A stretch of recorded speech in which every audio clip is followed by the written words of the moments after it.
नमस्कार दोस्तों, स्वागत है आप सभी लोगों का फिर से एक बार एक नई वीडियो में। और आज की इस वीडियो में हम लोग क्लास 10th का प्रश्नावली 1.1 गणित का देखने वाले हैं। उसका टोटल सॉल्यूशन इस वीडियो में देखेंगे। ठीक है, तो वीडियो को शुरू से लेकर अंत तक देखिएगा। चैप्टर का नाम वास्तविक संख्या है। ठीक है, चैप्टर का नाम क्या है? वास्तविक संख्या। ओके, थोड़ा सा इसको बड़ा कर देते हैं। ओके, क्या है? संख्या। ओके, वास्तविक संख्या। यहाँ पर बाई मिस्टेक गलत प्रिंट हो गया है। ओके, सभी प्रश्नों का सटीक उत्तर इस वीडियो में देखने वाले, तो वीडियो को शुरू से लेकर अंत तक देखना है आप लोगों को। ठीक है, चलिए आगे बढ़ते हैं। यहाँ पर आप लोगों को क्लास 10th प्रश्नावली 1.1 सॉल्यूशन देखने को मिल जाता है। ठीक है, ओके, यहाँ पर जो हमारे पास पहला क्वेश्चन है वो देखिए क्या है। पहला क्वेश्चन है, निम्नलिखित संख्याओं को अभाज्य गुणनखंड के गुणनफल के रूप में व्यक्त कीजिए। देखिए, जो आप लोग को नया बुक मिला हुआ है 2024-25 जो एडिशन है, ठीक है, सेशन 2024-25 है, उसका मैं सॉल्यूशन इस वीडियो में बता रहा हूँ। ठीक है, तो चलिए आगे बढ़ते हैं। यहाँ देखिए पहला क्वेश्चन क्या है, 140 का क्या करना है? अभाज्य गुणनखंड गुणनखंडों के गुणनफल के रूप में व्यक्त करना है। ठीक है, अभाज्य गुणनखंड कैसे निकालेंगे आप लोगों को पता है। 140 लिखेंगे, उसको हम लोग काटना शुरू करेंगे। पहले 2 से लगाएंगे, 2 से कितना बार में जाएगा? 70 बार में। ठीक है, फिर 2 से काटेंगे इसको 35 बार में। अब 35 को हम लोग सबसे छोटा संख्या किससे काट सकते हैं? तो 5 से काट सकते हैं। 5 से काटिए 35 को, 5 सत्ते 35 हो जाएगा। ठीक है, आगे देखिए 7 से हम लोग 7 को एक बार में काट देंगे। ठीक है, अब जो इधर आया उसको हम लोग गुणनफल के रूप में लिख लेंगे। ठीक है, 140 बराबर 2 इंटू 5 इंटू 7। ठीक है, ये हो जाएगा। अब यहाँ देखिए 2 दो बार रिपीट है, जो 2 है वो 2 बार रिपीट है, तो क्या करेंगे हम 2 का स्क्वायर कर देंगे। 2 का स्क्वायर यहाँ पर कर दीजिएगा, 140 2 का स्क्वायर इंटू 5 इंटू 7, ये आपका गुणनफल के रूप में हो जाएगा। ऐसे आप लोग को बना लेना है। ओके, आगे बढ़ते हैं। अगला क्वेश्चन क्या है वो देखिएगा। 156 का अभाज्य गुणनखंड के रूप में गुणनफल के रूप में व्यक्त करना है। ओके, तो इसमें भी वही काम करेंगे हम लोग। 156 को काटना शुरू करेंगे। सबसे पहले छोटा संख्या ढूंढिएगा जिससे वो कट जाए। ठीक है, जिससे वो विभाजित हो जाए। अब 2 से हम लोग काटेंगे तो 2 सत्ते 14 और बचेगा यहाँ पर 1। ठीक है, 5 के पास 15 है ना, 156। देखिए 2 से जब काटेंगे इसको हम लोग तो 2 सत्ते 14। ठीक है, अब यहाँ पर क्या बच जाएगा? 1 बच जाएगा। 1 इस 6 को दे देंगे, 16 बन जाएगा। 2 8 16 तो 78 आ जाएगा। फिर 78 को हम लोग काटेंगे 2 बार में, तो ये 2 3 6 और 2 9 18 हो जाएगा। फिर 3 से हम लोग काटेंगे, 3 एकम 3 3 3 9। ठीक है, आगे 13 से काट दीजिए एक बार में। अब इसको गुणनफल लिख लीजिए 2 इंटू 2 इंटू 3 इंटू 13। ठीक है, अब देखिए यहाँ पर 2 बार रिपीट है, तो 2 का स्क्वायर कर देंगे इंटू 3 इंटू 13 लिख देंगे। ये हमारा आंसर हो जाएगा। चलिए आगे बढ़ते हैं। अगला क्वेश्चन क्या है? 3825 का भी अभाज्य गुणनखंड के रूप में व्यक्त करना है। कैसे करेंगे वो देख लीजिएगा। यहाँ पे 3825 लिखेंगे। ठीक है, इसको हम लोग सबसे पहले 2 से तो नहीं काट सकते, 3 से काटेंगे। 3 एकम 3 3 दूनी 6, यहाँ पर 2 बचेगा, 2 को दे देंगे वो 22 बन जाएगा। तो 3 सत्ते 21। ठीक है, एक अब इसके पास बचेगा, एक 5 को दे देंगे वो 15 बन जाएगा। तो 3 पचे 15, ये कट जाएगा पूरी। ठीक है, फिर आगे हम लोग 3 से इसको लगाएंगे। 3 चौके 12। ठीक है, 3 दूनी 6, यहाँ पर 1 बचेगा, एक इस 5 को दे दीजिए वो 15 बन जाएगा। 3 पचे 15, ये भी कट जाएगा। ठीक है, अब आगे देखिए, आगे हम लोग 5 से करेंगे। 5 से 5 8 40 और यहाँ पर 2 बचेगा, 2 5 को दे दीजिए, कितना बन जाएगा? वो 25 बन जाएगा। तो 50 25। ठीक है, अब 85 से भी कट जाएगा। ठीक है, आगे बढ़ते फिर 5 से लगाएंगे। 5 एकम 5 और यहाँ पर 3 बचेगा, 3 5 को दे दीजिए, 35 बन जाएगा। और 5 सत्ते 35, ये भी कट जाएगा। ठीक है, और यहाँ पर 17 लिख कर हम लोग डायरेक्ट 17 को काट देंगे। ओके, अब यहाँ पर हमारे पास अभाज्य गुणनखंड का गुणनफल लिख लेंगे 3 इंटू 3 इंटू 5 इंटू 17। ठीक है, अब यहाँ देखिए 3 2 बार रिपीट है, 5 2 बार रिपीट है, तो इसका क्या करेंगे? 3 का स्क्वायर कर देंगे इंटू 5 का स्क्वायर कर देंगे इंटू 17 लिख देंगे। ये हमारा आंसर हो जाएगा। ठीक है, समझ में आ रहा है बात? चलिए आगे बढ़ते हैं। यहाँ देखिए 5005 है। ठीक है, 5005 को कैसे हम लोग हल करेंगे वो देख लीजिएगा। 5005 है, इसको पहले हम लोग 5 से लगाएंगे। ठीक है, 5 से लगाएंगे, 5 एकम 5 0 0 5 एकम 5। ठीक है, अब फिर 7 से करेंगे। 7 से कैसे करेंगे? 7 एकम 7, यहाँ पर 3 बचेगा, 3 इस 0 को दे देंगे तो कितना बन जाएगा? 30 बन जाएगा। 7 चौक 28, यहाँ पर 2 बचेगा, 2 भी इस 1 को दे देंगे, वो कितना बन जाएगा? 21 बन जाएगा। तो 7 या 21 हो जाएगा, 143 हो जाएगा। आगे देखिए 11 से फिर इसको हम लोग काटेंगे। 11 एकम 11। ठीक है, यहाँ पर 3 बचेगा, 3 को दे देंगे वो 33 बन जाएगा। 11 3 या 33। ठीक है, अब 13 बचेगा, 13 को डायरेक्ट 13 से काट दीजिए। अब इसका गुणनफल क्या हो जाएगा? 5 और 5 का गुणनफल हो जाएगा 5 इंटू 5 5 इंटू 7 इंटू 11 इंटू 13। ये आपका आंसर हो जाएगा। ठीक है, चलिए आगे बढ़ते हैं। यहाँ देखिए 7429 है। 7429 को काटेंगे। पहले 17 से काटेंगे। ठीक है, 17 का पहरा में देख लीजिएगा। पहले हम लोग इसको 17 से कैसे काटेंगे? 17 चौके 68। ठीक है, 68 17 चौके 68, यहाँ बचेगा कितना 6, 6 इस 2 को दे देंगे, वो कितना बचेगा 62 बन जाएगा।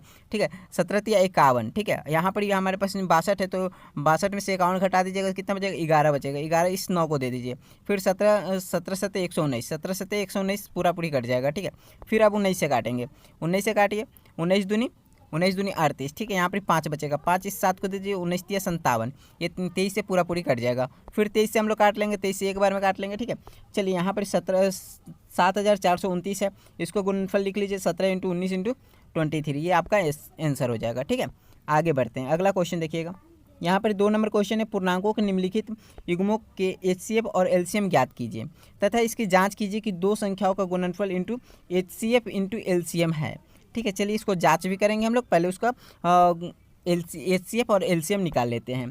ठीक है, क्या क्या हमारे पास क्वेश्चन दिया हुआ है, 26 और 91 है। ठीक है, 26 और 91 का अभाज्य गुणनखंड पहले कर लेंगे, तो 26 का करेंगे तो 2 से काटिए 13 बार 13 आएगा, फिर 13 से काट दीजिए 1 हो जाएगा। ठीक है, फिर यहाँ पर 7 से काटेंगे, 7 से 91 को काटेंगे 13 आ जाएगा, 13 को 13 से काट दीजिए 1 आ जाएगा। ठीक है, अब देखिए यहाँ पर क्या आ रहा है 2 × 13, 1 सेकेंड, 2 × 13 और यहाँ पर 7 × 13 आ जा रहा है। ठीक है, अब सार्व गुणनखंड क्या होता है, जो दोनों में मैच कर रहा है, दोनों में क्या मैच कर रहा है वो देख लीजिए, तो दोनों में मैच क्या कर रहा है 13 मैच कर रहा है, तो 13 हमारा सार्व गुणनखंड हो जाएगा। और सार्व गुणनखंड जब 13 है तो HCF सार्व गुणनखंड के बराबर होता है। ठीक है, तो HCF हमारा क्या हो जाएगा 13 हो जाएगा। अब देखिए हमारे पास अब LCM निकालेंगे कैसे, किसी भी संख्या को अधिकतम एक बार हम लोग एक बार से ज़्यादा नहीं करेंगे, रिपीट नहीं करेंगे। ठीक है, इसमें दोनों मैच करना चाहिए, इसमें सभी संख्या को लिखना है लेकिन रिपीट नहीं होना चाहिए। जैसे देखिए यहाँ पर 2 लिख लेंगे, ठीक है, 13 लिख लेंगे, तो 13 तो जोड़ा बना हुआ है, तो एक 13 आ गया, मतलब सब 13 आ गया। ठीक है, और यहाँ से 7 लिख लेंगे, तो 2 × 7 × 13 हो जाएगा। इस सबको गुना कीजिएगा, 182 आपको मिल जाएगा। ठीक है, अब आगे बढ़ते हैं, 2 संख्याओं का गुणनफल, 2 संख्या कौन कौन से, 26 और 91 का गुणनफल बराबर LCM इंटू HCF। LCM हमारे पास क्या है 182 आया और HCF 13 आया हुआ है। ठीक है, अब ये दोनों को जब गुना कीजिएगा 91 और 26 को गुना कीजिएगा तो 2366 आएगा, और 182 और 13 को गुना कीजिएगा तो 2366 आ जाएगा। यानी LHS equal to RHS, left hand side equal to right hand side, दोनों हमारा बराबर है, अर्थात प्रूफ। ठीक है, ये आपका उत्तर हो जाएगा, इसको आप लोग नोट कर लीजिएगा। चलिए आगे बढ़ते हैं, यहाँ देखिए 510 है और 92 है, इसको हम लोग कैसे सॉल्व करेंगे उसको देख लीजिएगा। ठीक है, तो इसका पहले हम लोग अभाज्य गुणनखंड कर लेंगे, कैसे करेंगे, 2 से हम लोग 510 को काटिए 255 बार में कट जाएगा, फिर 3 से 255 को काटिए 85 बार में कट जाएगा, 5 से 85 को काटिए 17 बार में कट जाएगा, 17 को 17 से एक बार में काट दीजिए। ठीक है, फिर 92 है, इधर 92 को काटिए 2 बार में, 2 से काटिएगा 46 आएगा, 46 को 2 से काटिए 23 आ जाएगा, 23 को 23 से एक बार में काट दीजिए। ठीक है, अब जो भी उसका गुणनफल है उसको लिख लीजिए। ठीक है, 2 × 3 × 5 × 17 और 2 × 2 × 23। ठीक है, अब देखिए दोनों में क्या चीज़ मैच कर रहा है, दोनों में क्या कॉमन है, तो 2 कॉमन है, इसके सिवा और कोई मैच नहीं कर रहे, तो ये हमारा सार्व गुणनखंड क्या हो जाएगा 2 हो जाएगा। ठीक है, अगर सार्व गुणनखंड 2 है इसलिए HCF भी हमारा क्या हो जाएगा 2 हो जाएगा। ठीक है, अब हम लोग को क्या निकालना है, अब हम लोग को निकालना है LCM। तो LCM कैसे निकालते हैं, ये दोनों तो जोड़ा बना हुआ तो इसको एक बार ले लीजिए। ठीक है, 2 लिख लिए, फिर हमारे पास 3 आ जाएगा। ठीक है, यहाँ पर ये 3 वाला हो जाएगा, ये 5 हो जाएगा, ये 17 हो जाएगा। ठीक है, अब यहाँ पर ये वाला 2 यहाँ पर लिख देंगे, फिर ये 23 यहाँ पर ये। ठीक है, आगे पीछे आप लिख सकते हो, कोई दिक्कत नहीं है, आप गुना कीजिएगा 23,460 आ जाएगा। ठीक है, आगे बढ़ते हैं, अब जांच कीजिए, 2 संख्याओं का गुणनफल बराबर LCM इंटू HCF। 2 संख्या क्या है 510 और 92 है, और LCM हमारे पास क्या आया है 23,460 आया, और यहाँ पर HCF 2 है। ठीक है, इसको लिख लीजिए। ठीक है, लिखने के बाद क्या करेंगे, 510 को 92 से जब गुना करेंगे तो 46,920 आ जाएगा, इधर जब 23,460 को 2 से गुना करेंगे तो इधर भी हमारा 46,920 आ जाएगा, यानी left hand side equal to right hand side दोनों बराबर हो जाएगा, अर्थात प्रूफ। ठीक है, चलिए आगे बढ़ते हैं, यहाँ देखिए 336 और 54 है, 336 और 54 इसको कैसे करेंगे वो देख लीजिएगा। ठीक है, थोड़ा सा आगे बढ़ते हैं, 336 इसका हम लोग अभाज्य गुणनखंड पहले कर लेंगे। अभाज्य गुणनखंड कीजिए, 2 से काटिए, 336 को 168 बार में कट जाएगा, फिर 168 को 2 से काटिए 84 बार में कट जाएगा, फिर 2 से 84 को काटिए 42 बार में कट जाएगा, 42 को 2 से काटिए 21 बार में कट जाएगा, और 21 को आप 3 से काट दीजिए 7 बार में कट, 7 को से एक बार में काट दीजिए। ठीक है, उसी प्रकार से 54 को काटेंगे, 2 से काटेंगे तो 27 बार में कटेगा, 27 अब 2 से नहीं कटेगा तो हम लोग इसको 3 से काटेंगे, 3 से कितना बार में 9 बार में काट देंगे, फिर ये जो 9 है हमारे पास 9 को 3 से 3 बार में काट देंगे, और 3 से 3 को एक बार में काट देंगे। ठीक है, उसके बाद हम गुणनफल लिख लेंगे उसका। ठीक, गुणनफल आप लोग अब तक तो समझ गए होंगे कैसे गुणनफल हम लोग लिख रहे हैं, 2 × 2 × 2 × 3 × 7 हो जाएगा। ठीक है, 54 के लिए क्या हो जाएगा 2 × 3 × 3 × 3 हो जाएगा। ठीक है, अब देखिए दोनों में क्या चीज़ कॉमन है, तो यहाँ पर दो चीज़ मैच कर रहा है, एक तो 2 मैच कर जा रहा है और एक ये 3 मैच कर जा रहा है, ठीक है। तो हम लोग क्या लिख लेंगे, सार्व गुणनखंड में 2 × 3 लिख लेंगे और 2 × 3 कीजिएगा तो क्या मिल जाएगा, 6 मिल जाएगा। अब देखिए हम लोग अब एलसीएम लिखना है तो वो कैसे लिखेंगे, यहाँ से एक 2 ले लेंगे, ठीक है, 2 × 2 × 2 × 2 × ठीक है, 4 बार लिख लिए 2, उसके बाद 3, ठीक है, 3 × अब यहाँ पर ये 2 तो ऊपर चला गया तो यहाँ से 3 × 3 × और यहाँ से ये 7 ले लीजिए, ठीक है। आखिरी में सबको जब गुना कीजिएगा तो 3024 आ जाएगा, ठीक है। आगे बढ़ते हैं, अब जांच करेंगे, दो संख्याओं का गुणनफल बराबर एलसीएम × एचसीएफ हो जाएगा। तो एलसीएम हमारे पास क्या है, एलसीएम है 3024 और एचसीएफ है 6, ठीक है। ये जब गुना कीजिएगा दोनों को, यहाँ 336 और 54 को गुना करेंगे 18144 आ जाएगा और यहाँ पर 3024 को 6 से गुना करेंगे तो 18144 आ जाएगा, अर्थात left hand side equal to right hand side दोनों बराबर हो जाएगा, प्रूफ, ठीक है। आगे बढ़ते हैं, ओके। यहाँ देखिए 3 नंबर क्वेश्चन है, अभाज्य गुणनखंड विधि द्वारा निम्नलिखित पूर्णांकों को एचसीएफ और एलसीएम ज्ञात कीजिए। 12, 15, 21 ये सब का अभाज्य गुणनखंड विधि से एचसीएफ और एलसीएम ज्ञात करना है। कैसे करेंगे वो देख लीजिएगा। पहले हम लोग 12 का अभाज्य गुणनखंड करेंगे, ठीक है, 2 से काटिए, 6 बार में जाएगा, फिर 6 को 2 से काटिए, 3 बार में जाएगा, फिर 3 को 3 से 1 बार में काट दीजिए, ठीक है। 15 को 3 से काटिए 5 बार में, आप 5 से इसको 1 बार में, 21 को 3 से काटिए 7 बार में और 7 को 1 बार में काट दीजिए, ठीक है। अब हम लोग सबका गुणनफल लिख लेंगे। 12 का क्या हो जाएगा, 2 × 2 × 3 हो जाएगा, ठीक है। 15 क्या हो जाएगा, 3 × 5 हो जाएगा और 21 का क्या हो जाएगा, 3 × 7 हो जाएगा, ठीक है। यहाँ तक समझ में आ रहा है, कोई दिक्कत नहीं है। चलिए अब सब में कॉमन क्या है वो देख लीजिए। तो इसमें भी 3 है, इसमें भी 3 है, इसमें भी 3 है, इसके सिवा और कुछ मैच नहीं कर रहा है। तो हम लोग पहले इसको घेरा लगा लेंगे, ठीक है, इसको ऐसे घेरा लगा लीजिए आप लोग, ओके, इसको घेरा लगा लिए। अब हम लोग क्या करेंगे, सार्व गुणनखंड हमारा क्या हो जाएगा, 3 हो जाएगा, तो एचसीएफ हमारा क्या हो जाएगा, एचसीएफ भी 3 हो जाएगा, ठीक है। अब यहाँ देखिए एलसीएम बराबर क्या लिखेंगे, एलसीएम बराबर ये तो एक मैच कर रहा है, ठीक है। हम लोग क्या लिख लेंगे, हम लोग लिखेंगे 2 × 2 × और 3 एक बार लिख लेंगे क्योंकि 3 तीनों में है। उसके बाद 5 × 7, ठीक है, सबको लिख लीजिए एक बार और सबको जब गुना कीजिएगा कितना आ जाएगा, 420 हो जाएगा, ठीक है। आगे बढ़ते हैं, इतना ही आपको करना था, इसमें जाँच करने को नहीं बोला गया है, ठीक है। आगे बढ़ते हैं और यहाँ पर हमारे पास दूसरा क्वेश्चन है, 17, 23 और 29 है, ठीक है। अब इसका पहले अभाज्य गुणनखंड कीजिएगा। कैसे कीजिएगा, 17 को 17 से 1 बार में काटेंगे, ठीक है, और 23 को 23 से 1 बार में काट देंगे, 29 को 29 को 1 बार में काट देंगे, ठीक है। यहाँ पे हमारे पास क्या आ जाएगा, सबके पास एक एक है तो हम लोग को एक लेना पड़ेगा इस बार, क्योंकि हमारे पास कॉमन निकालने के लिए कुछ तो रहना चाहिए और सबके साथ एक को गुना कर सकते हो, कोई दिक्कत नहीं है, ठीक है। तो 17 को हम लोग गुणनफल क्या लिख लेंगे, 17 × 1 और 23 का गुणनफल लिख लेंगे 23 × 1 और 29 का गुणनफल लिख लेंगे 29 × 1, ठीक है। अब यहाँ पर सार्व गुणनखंड क्या हो जाएगा, तो सब में क्या मैच कर रहा है, 1 मैच कर रहा है, तो 1 हमारा क्या हो जाएगा, सार्व गुणनखंड हो जाएगा। अगर सार्व गुणनखंड 1 है तो इससे भी हमारा क्या हो जाएगा, 1 हो जाएगा। अब हम लोग क्या करेंगे, सबको एक बार गुना कर लेंगे, 17, 23 और 29 को गुना कर दीजिए, ठीक है। और एक को गुना कीजिए या ना कीजिए, फ़र्क वही पड़ने वाला है। अगर आपको लगता है कि एक को गुना करना चाहिए तो यहाँ से एक लिख कर गुना कर दीजिए, लेकिन कोई दिक्कत नहीं है, आप ऐसे भी कर सकते हैं, ठीक है। और जब गुना कीजिएगा तो 11340 आपको आंसर मिल जाएगा, ठीक है। आंसर चेक कर लीजिएगा, ओके। चलिए आगे बढ़ते हैं। यहाँ देखिए 3 नंबर क्वेश्चन, 8, 9 और 25, 8, 9 और 25 है, ठीक है। इसको कैसे काटेंगे वो देख लीजिएगा। पहले तो हम लोग अभाज्य गुणनखंड करेंगे। 8 को 2 से काटिए, 4 बार में जाएगा, फिर 4 को 2 से काटिए, 2 बार में जाएगा, 2 को 1 बार में काट दीजिए, ठीक है। 9 है, 9 को 3 से काटिए, 3 बार में जाएगा, 3 को 3 से काट दीजिए, 1 बार में चल जाएगा, ठीक है। 25 है, 25 को 5 से काटिए, 5 बार में जाएगा और 5 को 5 से काट दीजिए, 1 बार में चला जाएगा, ठीक है। चलिए अब हम लोग क्या करेंगे, सबका गुणनफल लिख लेंगे। गुणनफल लिखने के बाद यहाँ पर भी हम लोग को एक का ज़रूरत है, क्योंकि कोई ऐसा संख्या नहीं है जिसका गुणनफल मैच कर रहा हो। तब हम लोग क्या करेंगे, एक जब मैच कर रहे हैं तो एक को कॉमन ले लेंगे, ये हमारा क्या हो जाएगा, सार्व गुणनखंड हो जाएगा। बात समझ में आ रही है आप लोगों को। अब देखिए जब सार्व गुणनखंड बराबर 1 हो जाएगा तो एचसीएफ हमारा क्या हो जाएगा, 1 हो जाएगा, ठीक है। यहाँ तक कोई दिक्कत नहीं। अब एलसीएम निकालेंगे, कैसे निकालेंगे हम लोग एलसीएम, तो आप लोगों को पता है एलसीएम में सब में से सब संख्या रहना चाहिए, अगर जो कॉमन है उसको एक ही बार लिखेंगे, ठीक है। तो यहाँ पे 2 × 2 × 2 × ठीक है, और 3 × 3 × 5 × 5 × लिख लेंगे, ठीक है। हमारे पास सबको गुना करेंगे, कितना आ जाएगा, 1800 आंसर आ जाएगा, ठीक है। और इसको आप लोग चेक कर लीजिएगा आंसर आप लोग, ठीक है। अब देखिए 4 नंबर क्वेश्चन क्या है, एचसीएफ 306 और 657 बराबर 9 दिया है, ठीक है। एलसीएम 306 × 657 ज्ञात कीजिए।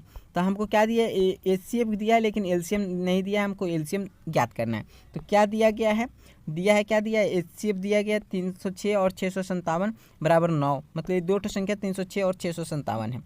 ठीक है। और एलसीएम 306 657 है, ये हमको ज्ञात करना है। ठीक है, चलिए दो संख्याओं का गुणनफल बराबर HCF इंटू एलसीएम, ये वाला फॉर्मूला लगा लेंगे हम लोग। फॉर्मूला लगा लीजिए। तो दो संख्या कौन कौन से 306 और 657 इधर गुना कर लीजिए। ठीक है, HCF की जगह पे हमको 9 दिया, एलसीएम हमको नहीं पता है। ठीक है, अब क्या करेंगे हम लोग, अब यहाँ देखिए इस 9 को हम लोग जब इधर लेकर आएंगे तो इधर एक गुना में, एलसीएम के साथ गुना में, तो इधर आएगा तो भाग में हो जाएगा। ठीक है, मतलब 306 इंटू 657 डिवाइड बाई क्या कर देंगे 9 कर देंगे।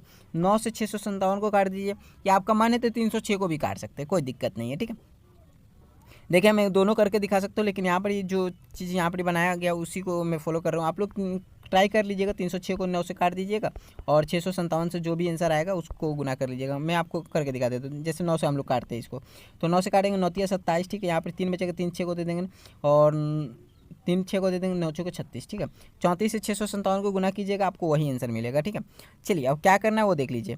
यहाँ पर हम लोग क्या करेंगे, 9 से 657 को काट रहे हैं, तो 9 से 657 को कैसे काटेंगे, और यहाँ पर 657 है। ठीक है, अब इसको 9 से काटेंगे, कैसे काटेंगे, 9 7 63, 9 7 63, यहाँ से 63 हटा दीजिए 65 में से, तो क्या बचेगा 2 बचेगा। ठीक है, अब 2 इस 7 को दे दीजिएगा, ये 27 बन जाएगा, और 9 तिया 27, 73 आपका आंसर आ जाएगा। ठीक है, अब क्या करेंगे 306 को 73 से गुना करेंगे। ठीक है, अब यहाँ पर हम लोग पूरे को पलट देंगे, एलसीएम को उधर लेकर चला जाएंगे और 306 इंटू 73 को इधर लेकर आ जाएंगे।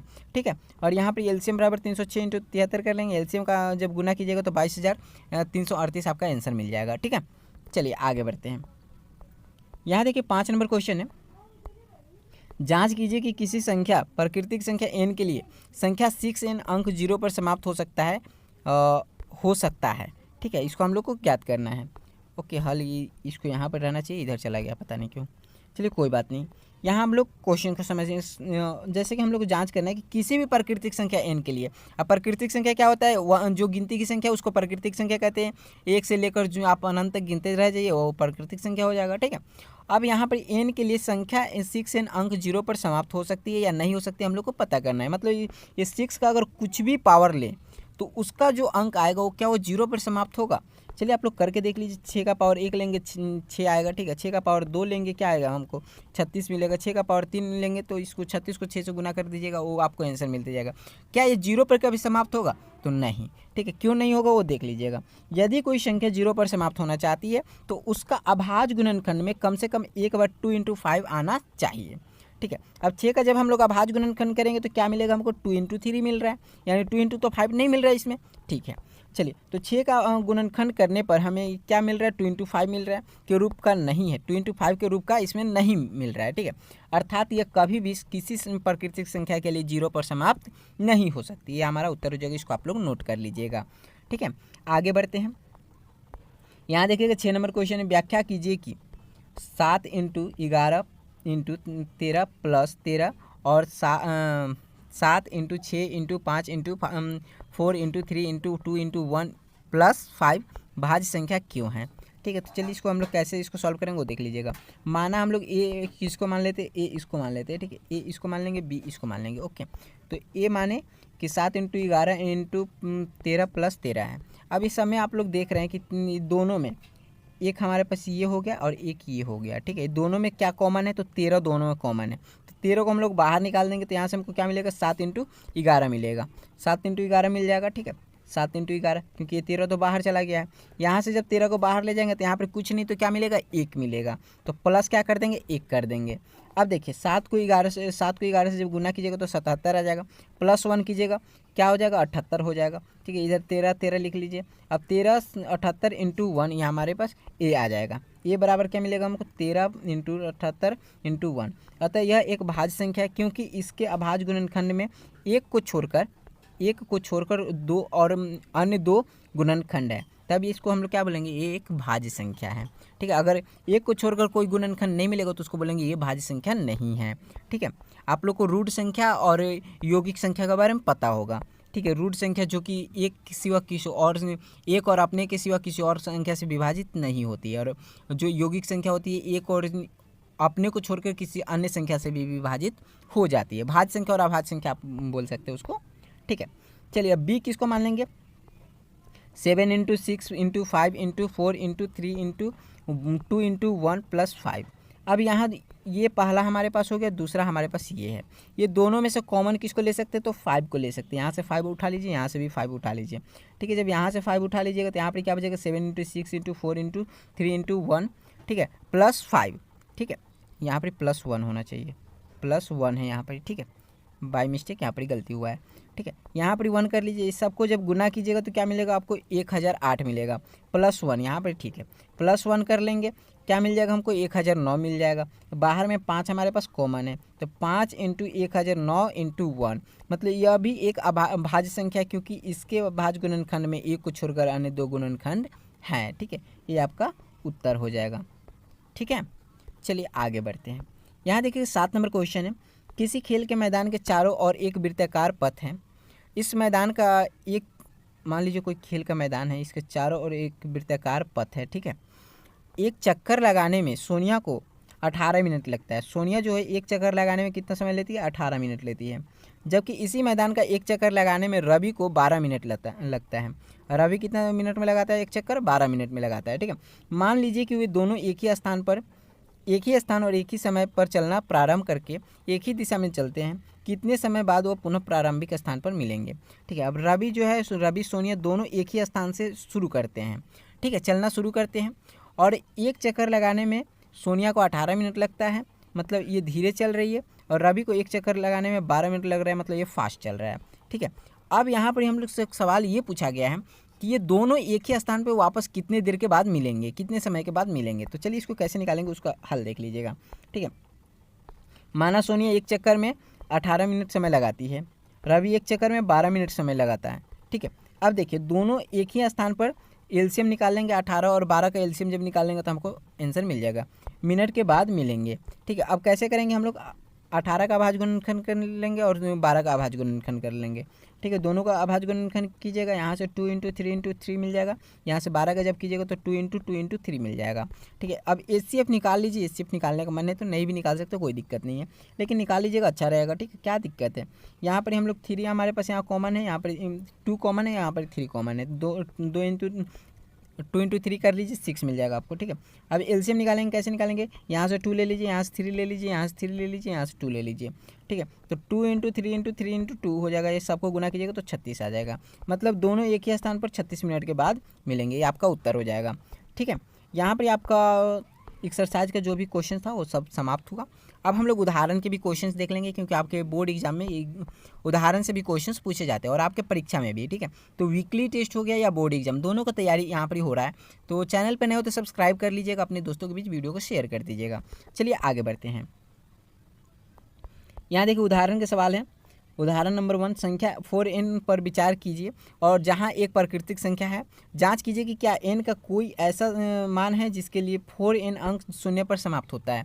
ये हम लोग क्वेश्चन 5 नंबर क्वेश्चन अभी देखे थे, ठीक है। 5 नंबर क्वेश्चन जैसा ही है, इसको हम लोग उसी की तरह सॉल्व कर लेंगे। यदि कोई संख्या 0 पर समाप्त होना चाहती है तो उसका भाज्य गुणनखंड में कम से कम एक बार 2 × 5 आना चाहिए। अब इसका हम लोग अभाज्य गुणनखंड कर लेंगे 4 का, जब 4 का अभाज्य गुणनखंड कीजिएगा तो 2 × 2 मिलेगा आपको, ठीक है। तो 4 का गुणनखंड करने पर 2 × 5 के रूप का नहीं है, अर्थात यह कभी भी किसी प्राकृतिक संख्या 0 पर समाप्त नहीं हो सकती, किसी भी प्राकृतिक संख्या के लिए 0 पर समाप्त नहीं हो सकती है, ठीक है। अब 4 का कितना का भी स्क्वायर, 4 का आप पावर में कुछ भी रख दीजिए, ये 0 पे इसका जो आंसर आएगा उसका आखिरी जो डिजिट होगा 0 नहीं होगा, ठीक है। आप लोग करके देख सकते हैं।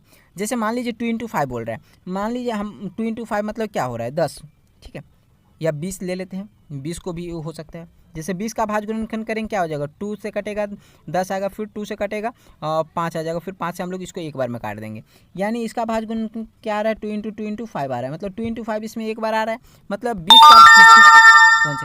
20 का आप लोग कोई भी इसको पावर में कुछ भी रख रहे हैं, ठीक है, आपको वो 0 पे अंक समाप्त होगा। जैसे मान लीजिए हम लोग 20 का पावर रख देते हैं 5, ठीक है, 20 का पावर क्या रखती है 5 रख दिए। अब 20 × 20 × 20 × 20 × 20 कर लीजिए, क्या मिल जाएगा आपको, तो 2 दूनी 4 दूनी 8 दूनी 16 और 16 दूनी 32, ठीक है। अब यहाँ पर आपको 0 0 0 0 32 और 5 0 लगा दीजिए, ठीक है। मतलब ये जो संख्या 0 पर समाप्त होगी, मेरा कहने का मतलब ये है, ठीक है। और लेकिन 4 का भाज्य गुणनखंड में 2 × 2 आ रहा है, ठीक है, इसमें 2 × 5 नहीं आ रहा है, मतलब ये 0 पर समाप्त कभी भी नहीं होगी, ठीक है। इसका कितना भी पावर कर लीजिए आप, ठीक है। चलिए अब यहाँ पर हमारे पास उदाहरण का दूसरा उदाहरण क्या है, संख्या 6 और 20 के अभाज्य गुणनखंड विधि से एचसीएफ और एलसीएम ज्ञात कीजिए। चलिए इसका एलसीएम और एचसीएफ हम लोग ज्ञात कर लेते हैं। अभाज्य गुणनखंड विधि से हम लोग 2 से काटेंगे 6 को, 3 बार में कट जाएगा, 3 को 1 बार में काट देंगे, 20 को उसी प्रकार, अभी तो 20 का हम लोग करके देखें, ठीक है। यहाँ से भी कर सकते थे हम लोग, चलिए कोई बात नहीं।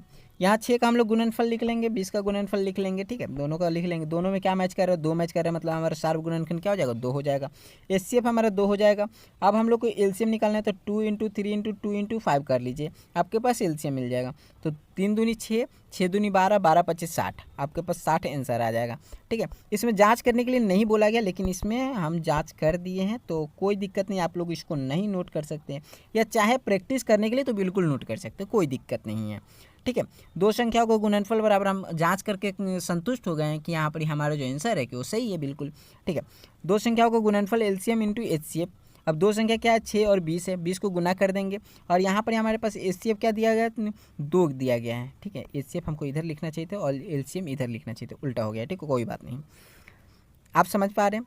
अब 6 को 20 से कीजिएगा 120 मिल जाएगा, 60 को 2 से कीजिएगा 120 मिल जाएगा, अर्थात LHS = RHS प्रूफ, ठीक है। लेकिन आपको ये नहीं करना है, ओके, ये नहीं करना है, क्वेश्चन में ये नहीं बोला गया है, ओके। चलिए आगे बढ़ते हैं।